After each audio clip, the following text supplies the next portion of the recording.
Këshilli Ndërfetar i Shqipërisë zhvilloi takim me përfaqësuesit lokal të komuniteteve fetare në Gjirokastër. Ky takim kishte në fokus forcimin e rolit të këtyre komuniteteve dhe gjetjen e përgjigjeve të përbashkëta për çështje dhe probleme të ndryshme sociale.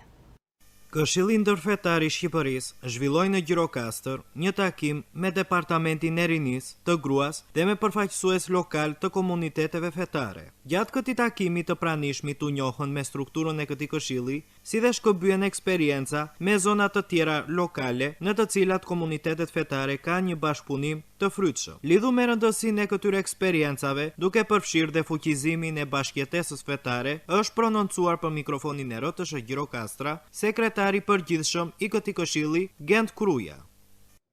Këshilli Ndërfetar i Shqipërisë umblodh sot në Gjirokastër në një forum ndërfetar me Departamentin e Rinisë së Gruas në këtë këshill, me përfaqësues të institucioneve fetare lokale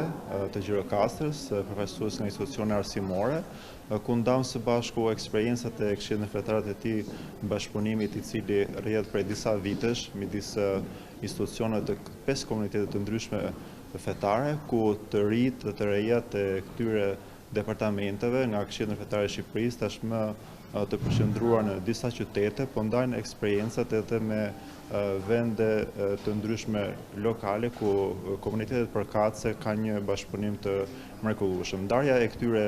eksperiencave është një vlerë e shtuar në Shqipëri, ku siç dihet tashmë në Presheku kemi një bashkëtesë dhe marrëdhënie ndërfetare e cila po merret modele edhe nga vende të ndryshme të botës, dhe kjo ka bërë që Këshilli Ndërfetar të vlerësohet edhe nga arena ndërkombëtare me disa çmime që ishin vitin e kaluar nga Ministria e Jashtme e Austrisë, nga Presidenti i Republikës në Shqipëri dhe çmimet e tjera të marra për këtë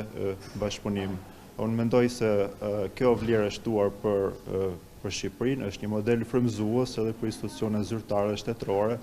se si ne mund të bashkëpunojmë dhe të dialogojmë duke ndetur larg konflikteve dhe problematika të ndryshme dhe për të gjetur zgjidhje për problemet sociale që e